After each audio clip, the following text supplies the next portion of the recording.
And on the other side of this window, it was like bleachers, different levels of seating, and there were well over 100 girls. They were all sitting on these bleachers. Every one of them had a number that was pinned to her outfit. They were being trafficked, they were needing money, whatever it was. But it was one of the saddest things that I've ever seen. This is a dream, getting the royal scar, holding the diamond blade. Hey guys, welcome back to the Liberating Humanity podcast. I am Paul Hutchinson, your host. And I just returned back to the US from a trip to Southeast Asia with my wife and 2 daughters. And we went to Thailand. We spent some time there. And briefly, while we were there, spent some time in Bangkok. Now, the first time I went to Bangkok was almost 10 years ago. I was there with my business partner, Don. He had spent a bunch of time there when he was working with Citigroup. And we were there raising some money from some wealthy investors that wanted to invest in the US. And I remember the first day we got out of a taxi in one of the areas of town, and there's these 3 beautiful women that walked by. And I turned my head a little bit, and Don laughed at me. And he said, Paul, those aren't women. I'm like, what?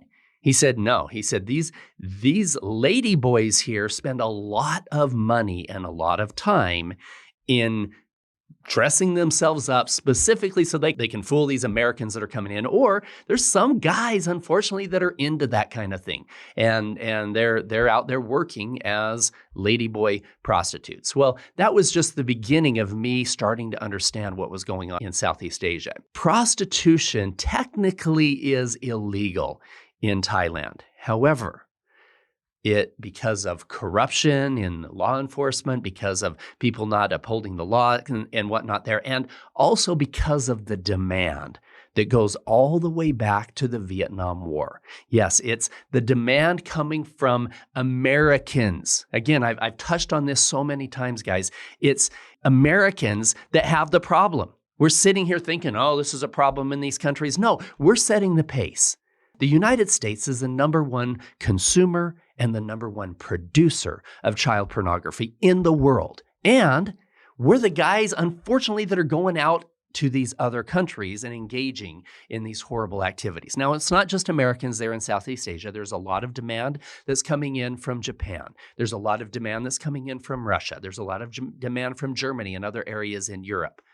But the economic condition of the people there in Thailand make it so that there are families that actually end up selling their children. In fact, more than half of the children that we rescued through some of our different foundations that we worked with, more than half of those children were sold by their own families.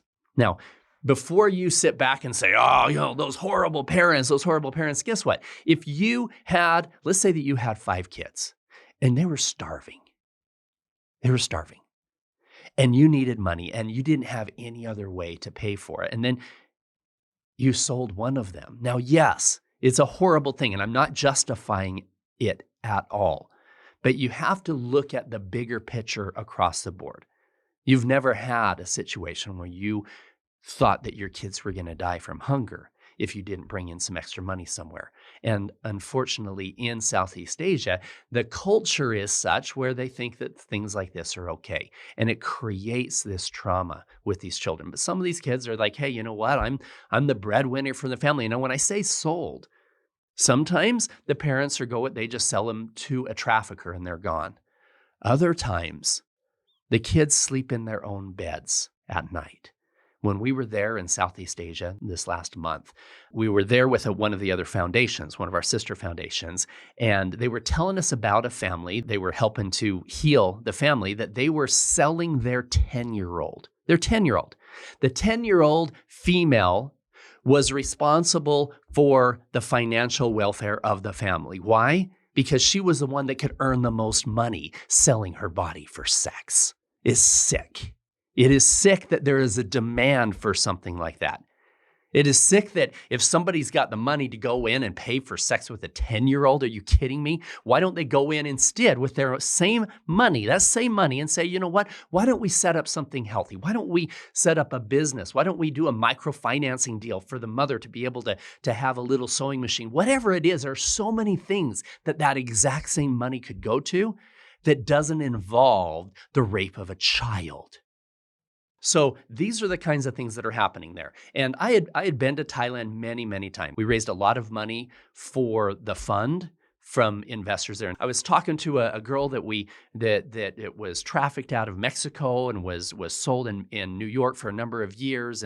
And she was at our house over Christmas. And we were having a conversation about really the percentage that are being trafficked versus, and I told her, I said, tell me this, the girls that are in, on Backpage or online on the erotica.com, whatever these sites are that people can go in and find a prostitute, or even the ones that are walking the streets. I said that are 20, 25, 28 years old.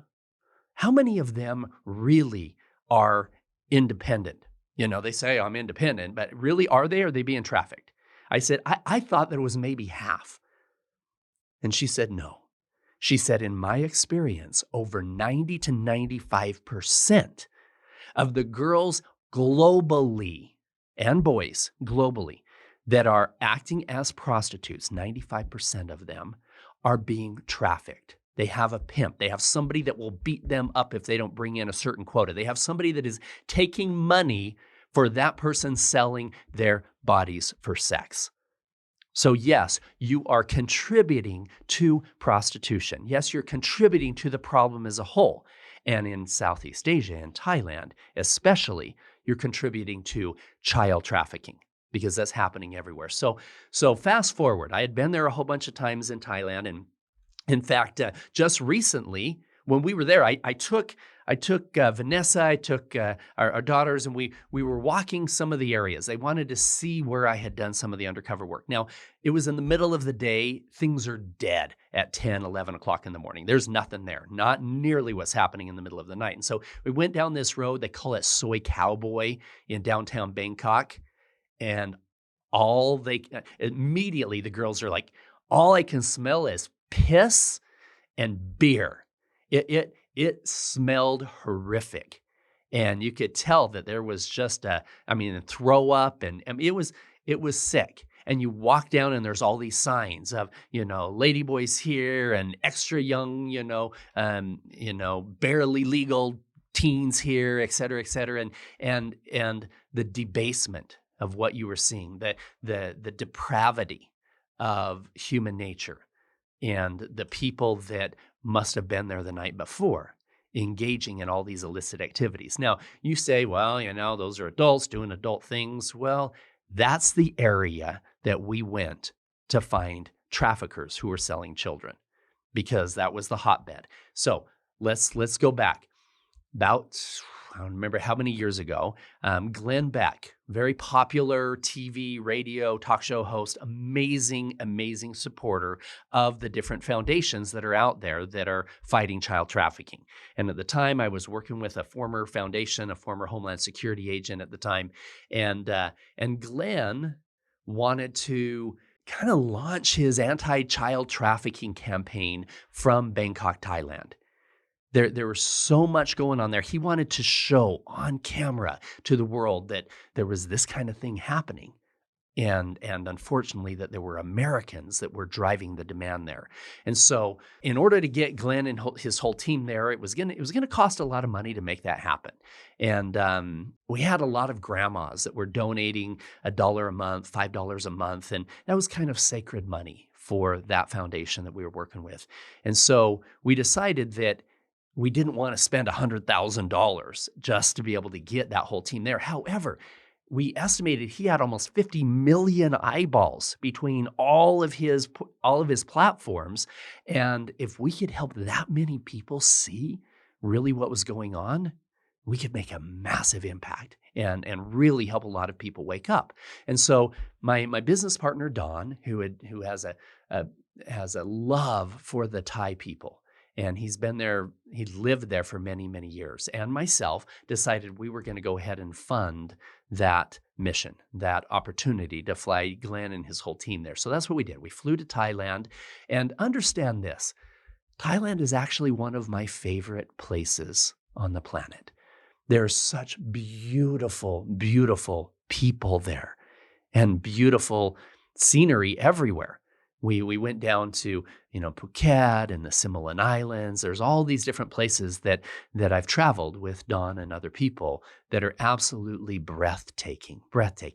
And they call it the land of smiles because the people are always happy.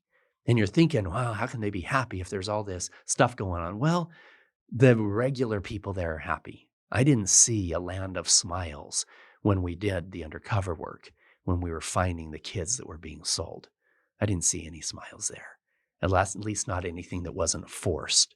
And so we flew out there with Glenn and his team, and we were filming some of the orphanages and some of the kids that had been rescued. We spent some time with some of the federal police in seeing what things that they were working on and filmed some of that. Then we went out into an area just to film what was going on. We filmed things with Glenn and some of his team, some of them during the day. There wasn't a lot of child trafficking that we could see, but there was prostitution everywhere. And there was the lady boys and a lot of other stuff going on. Well, then Glenn said, I want to see it. I want to film some of the children being sold. Our audience needs to see that, And we said, Glenn, there's people everywhere that know what you look like. We can't take that. And it gets really dangerous when we're talking with that type of people, the ones that are selling the children. And so we can't take you there. And it's pretty heavy and it's pretty dangerous. And he said, oh, no, not me. He said, I want you to take my journalist, Jason Buttrill. He says, Jason has been in the darkest parts of the world. He's been to Afghanistan and Pakistan. He's seen the aftermath of ISIS. He's filmed all of these things. He can handle it. We said, okay, yeah, we'll take Jason. And so we made arrangements for Jason to meet us at a place downtown at about 10 o'clock at night. Now, there's a lot of pre-op stuff that needs to happen in order to set it up. And to keep Jason somewhat safe, we couldn't have him going into what I call the level 1, the level 2 traffickers. We needed him to be there only when they were bringing the children. And so the level 1 guys, if you haven't heard my other podcasts, they're the ones that are, we identify the most dangerous part of town at the most dangerous part of the night and connect with guys who are selling cocaine or doing illicit drug deals and whatnot and make friends with them. And they're the ones that we then get to introduce us to the people who are what I call level 2s. The level 2s are the ones that are pimps. They're selling women. They have access to children, but they are not the ones that actually hold and control the children. And then from there, we need to get to what I call a level 3. The level 3 is the ones where they actually have the kids. And we need to get them to take us to where those kids are so that we can tag that location so that the feds can come in and do the sting and rescue the kids and take them all down. Or we get them to bring the children to a place, usually a public place, restaurant or something like that, so that we can verify what they have. And then the feds can tag their car and follow them back, et cetera. So that's what we needed to do, is have them bring the kids so that Jason could see it firsthand of what was going on. So we went out, and there was one of the guys that was there that was helping to fund it was named Aaron. And Aaron and I, we went to the hotel after we said, okay, we're going to go set things up. Aaron had worked with me in Haiti before. He had helped to fund some of that and worked pretty well undercover. And so we decided to go and just start hitting the streets. So I put on what I call my Paul Stone outfit, right? My Paul Stone outfit. I've got a big silver chain. I have a hat that says Effers upside down on it. I've got a risque shirt that says something like, I'm no gynecologist, but I'll take a look, some pretty risque stuff. But getting into that character where the traffickers would see us as some sick Americans that are there looking for a good time. And so we went out together, and we always go at least 2 or 3 operators together. We never never will go solo on any of these operations. Number one, so that we have accountability. There's never, ever a case where somebody can say, oh, Paul was alone with these hookers at this time. No, that doesn't happen ever. And rule number one is you are never alone with a minor, never alone with a victim, ever. And you always go at least 2 to 3 operators together because things can get dangerous as well. So we went out and we start walking around the streets, and we're in this fairly dangerous area. We start running into some guys who are pretty seedy, who when they see a couple Americans that are dressed like that, they start coming out of the woodwork and asking us, hey, what are you looking for? You want some cocaine? You want some blow? You want some girls or whatever? And so in creating a relationship with some of them, we said, yeah, we have a boss that's coming into town. We're just looking right now. We need to find out what's available, possibly setting up a party or whatnot. And so one guy takes us, he says, oh, let me show you. I'll show you what's available. So we get in this tuk-tuk. A tuk-tuk is this little, almost a little motorcycle, but it's got 2 wheels on the back and one in the front, and there's this little side seat and a little cover over the top. So we're in this little tuk-tuk, and he takes us to this big cinder block building, no windows or anything else on the outside, 2 big bouncers that are out in front, big dudes. And they're just, checking, making sure that everything is safe or whatever else. He gives, I guess the taxi guys get money for bringing Americans there. They got a little bit of tip from this guy. And then we walk inside. And the first thing we see when we walk in is this huge window. I mean, I'm talking 30, 40 feet from end to end and about 10 feet high, this entire huge window. And on the other side of this window was like bleachers. Okay, there was a lower level and a mid-level and a high. I think there was like 4 different levels of seating on these bleachers. And there were well over 100 plus, probably 150 girls. They were all sitting on these bleachers. Every one of them had a number that was pinned to her outfit.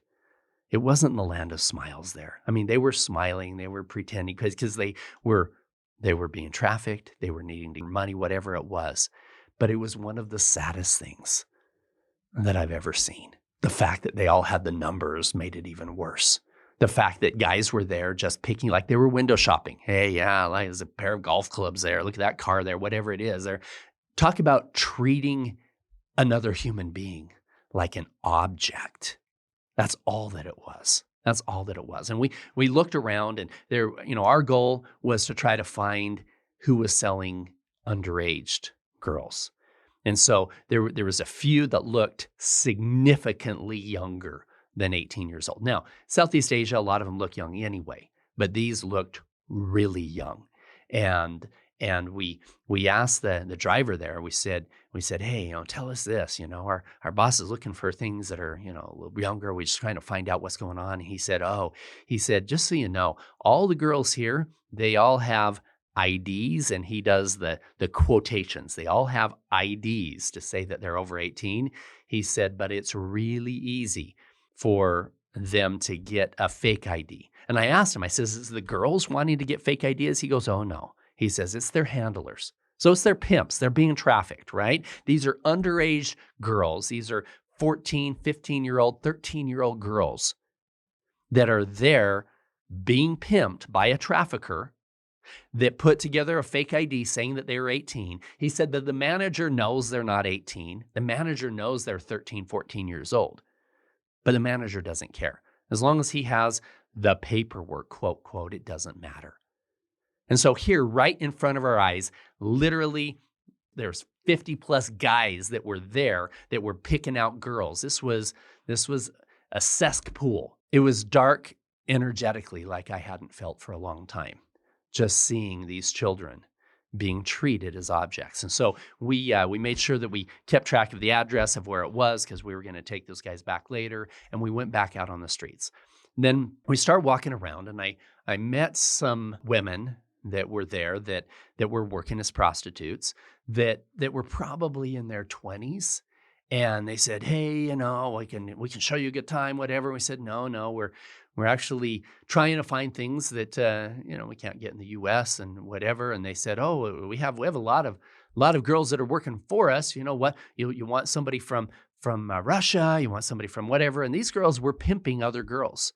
And then one of them opened up her phone and she started going through a bunch of pictures of girls on her phone. And she got to some that were significantly younger. And I said, whoa, what about that one? And it was a little girl as well, an African girl. And they said, oh yeah, she's very special. And you want to see her? And she said she's 13 years old. Again, just showing us her menu of the girls from different places that they were pimping out. Immediately, we were able to identify 13. I said, listen, why don't you bring her back? I've got a friend that might be interested in that's going to be back here at about 10 o'clock tonight. So why don't you come back and bring her then, and it'll work out perfect. So then we're out walking, and we met this girl named Fa. She took us into this bar. In this bar, she said, this is a front. This is a front for other things that you can get anytime you want, but most of the younger girls are there later. We talked to the madam that was running this bar, and this was maybe 2, 3 in the afternoon by this time. And we told her that we have a friend that was looking for some different things, and she wanted to find out what the menu was. And she pulls out a menu again, and she starts showing us through all these pictures of this menu. And couple of the pictures were significantly younger. We said, what about these ones right here? And she said, oh no, she said, those ones aren't here right now. I said, well, are they with other customers? She goes, oh no, they're at school. They're still in like junior high school or whatever else. So what was super interesting is that these were girls. And again, our perception of some of these trafficked children are ones that were just kidnapped and taken somewhere and whatever else. And yes, that happens. But sadly, these were likely girls that were being sold by their families. These were likely girls that their families knew what was going on. They were bringing in some extra money. They were being trafficked by their own parents in this situation. Here's where it got super interesting. We went back to the area that we had connected with some of our level 1 guys, these drug dealers and whatnot, and told them, look, we've seen around, we've seen this place that's selling the girls that are behind the glass. We've gone to a couple of these bars and we've connected with some guys there. A lot of them don't have really what we're looking for. What else do you have? Who else can you connect us with? And by this time, we had built a little bit better of a relationship with them, and they start making a couple phone calls. And I pulled out some cash and I said, look, get me in touch with somebody who really is selling what my friend is looking for, and I'll give you some cash. And he starts making some phone calls, and he goes, okay, I've got a guy right now that he's been doing this for a long time. He's super secretive, but I told him he can trust you. I said, okay, good. So he said, meet at this corner by this restaurant at this time. And so we did. We went by this restaurant. We were sitting there hanging out, and this guy comes. Actually, there was 3 of them. There was a main guy and there was 2 guys that were working for him. And we sit down, we order some drinks and getting to know him. And he takes out his phone and he immediately starts showing us some very, very young girls. They looked like they were 9 and 10 years old. And he's showing us these kids. We found out that they were 10 and 11 years old, but they were tiny kids. And he said, I can get these ones for you. You just tell me when. And I said, well, tell you what, these aren't for me. I've got a friend that just kind of wants to set some things up. He wants to see what's going on here. And so why don't you show up with them at 10 o'clock at this location, this restaurant location, and we'll see what we can do there. He said, okay. So we go back to the hotel. We connect with Jason. We said, okay, let's go to a couple places first, and then we'll go back to this place afterwards. So we took him to the place that had the big window and had all the girls there. And Jason, writing about it later, talked about the pit in his stomach as we walked into that room and seeing children being sold commercially. This wasn't something that was being hidden. Children that were being sold commercially in this brothel that was going on there, and how sickening it was to look around and see how many Americans were there picking out numbers and going upstairs and picking them back down and picking up more numbers and going back upstairs. And so then we get back in. We're in a taxi. It's kind of a secure one. We're not out in the tuk-tuks with Jason. And we go back down to the downtown area. I want to read you Jason's experience, because I think that this was absolutely just powerful. You can actually just type Jason. You can type in Jason Buttrell and Thailand. He says, now it's 11:45 p.m. or so. I've arrived at the location to link up with the undercover operatives. I'm going to call them Agent James and Agent Bond. And let me tell you, now he's talking about me and Aaron at this time. He says, I'm going to call them Agent James and Agent Bond. And let me tell you, their namesake would be very proud. These guys are legit. I have worked with human intelligence teams in the Middle East, and these two guys could easily lead any of them. James greets me and gives me a quick briefing on the night. That was myself. He called me James. 50 meters up the street is a group of African prostitutes who promise to deliver a 15-year-old within a minute. I get into my assigned character, playing the role that perfectly fits the story that they're running. Thinking that I'd only be observing from a distance and getting a camera footage, this was a bit of a surprise for me, and I was excited for the opportunity to help. I was also aching to have some success after the earlier, quote, failures with Bob. He was with one of the other operators, and they hadn't really found any children that were being sold. I followed James, that's myself. I followed James to the group of prostitutes, immediately surprised that many of them speak English, making negotiating much easier than before. James transforms right in front of my eyes, becoming a jerky American looking for underage girls. As promised, the leader of the group motions a little girl over to us. She is also of African descent. The innocence of her face shows that she's not like the others. She wears skimpy clothing and a ton of makeup, just like the others, but keeps her head lowered the entire time, cowering. She stares at her high heels, clearly inexperienced, and hobbles off balance as she walks.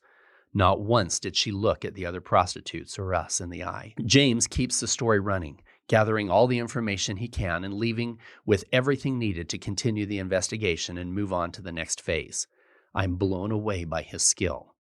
We turn and walk back about 50 meters to our original meeting point. I think we're done, but he immediately begins briefing me about the next operation. His partner, Bond, is working another group around the corner, down a seedy black alley. They had worked the source earlier in the day and arranged for the trafficker to bring proof that he had underage kids for sale.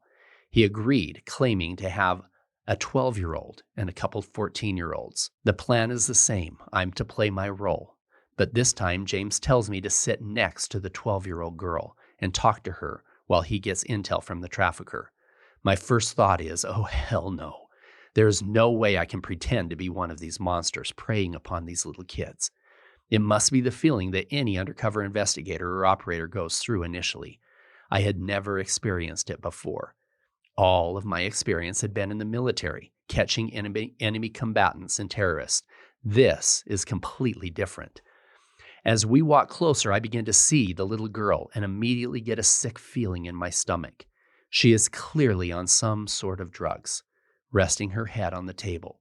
James taps her on the shoulder to wake her up, sliding a chair next to her and motioning me to sit down. I wanted to throw up. She speaks a few words of English, similar to how I speak Spanish. Yes, no, hello, thank you. I try to stay in character, while at the same time say things that might make her feel better. From my right ear, I can hear James negotiating with the trafficker, who explains that he has many more kids, as young or younger than the 12-year-old sitting next to me. Apparently, he could have brought more, but they had school. I almost lost it right then and there. Plans of action shoot through my mind. This guy was tiny, as were his bodyguards. I could snap their necks in a heartbeat, and we could rescue this girl, and she would be safe. My adrenaline is pumping. Fists are clenched. Leg muscles are ready to shoot out of the chair. My attention is diverted as Bond started hooting and hollering across the table with two more girls this trafficker had brought in. My nerve was breaking, but his is strong. Did he notice me folding? I never asked him, but I'm glad that he got vocal at that moment. It made me realize that there are two more kids that were there. Not only that, but many more back at a secret location that James was learning about. I felt helpless, so I continued to talk small talk with this poor girl. James finishes and motions for Bond to get up. We begin to walk away, and the trafficker grabs me by the arm. "I got you covered. Many, many more kids," he said. I take one look at the girl, turned around, and walked away. Walking away was the hardest thing that I've ever done in my life. I'm not speaking in hyperbole. Walking away changed something inside of me that I don't think I'll ever get back. It's gone for good. James and Bond explain how this was a critical meeting, an opening salvo in a long process of gathering information and intelligence to build a case. They held their nerves, as I almost didn't, and the lives of countless children are at stake. James had received a treasure trove of information, one more crucial battle on this long-fought war. As the night goes on, I follow James and Bond through the darkest, seediest alleys in Bangkok. I watch and listen as they approach potential traffickers. They are clinical. The way that they get information from people seems almost effortless. They are that good. They get at least one more lead from a madam that brought a 14-year-old girl to show us. She is dressed like a veteran prostitute while simultaneously clutching a teddy bear. Our night ends around 2:30 a.m. James and Bond hop in my cab, and I decide to walk back to my hotel. I need time to process. I thought that I had seen and known evil throughout my travels. Turns out, I knew nothing. This was evil in its purest form. This was the worst humanity has to offer. As I write, I am still struggling to get the image of that little girl out of my head. She remains in a remote secret location among many more child slaves.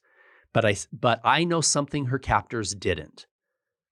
The Thai partners are on their trail, and the foundation and their Thai partners are on their trail. The goal?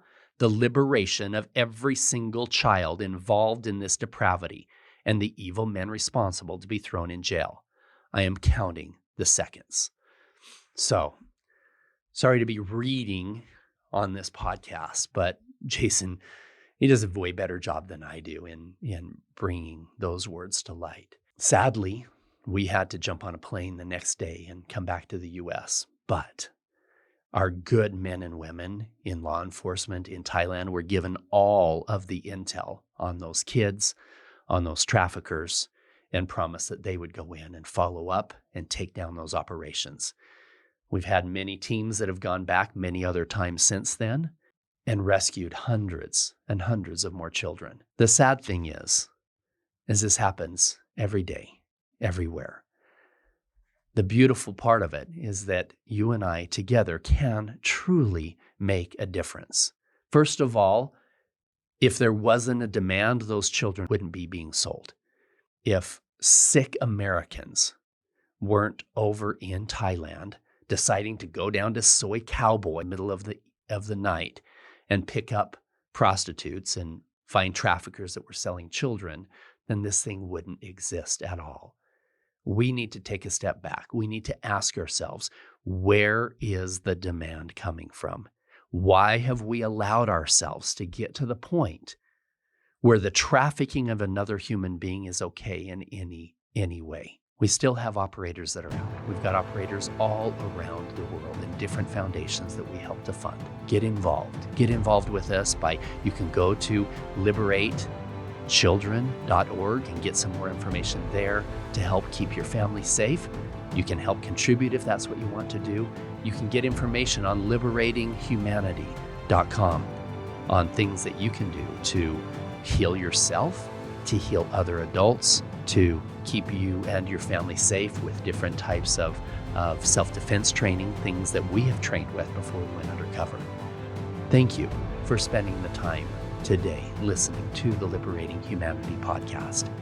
Please click below and like this, send a link of it to your friends, and encourage them to follow as well, because together we can eradicate child trafficking and we can liberate humanity from this evil that is so pervasive everywhere. Thank you.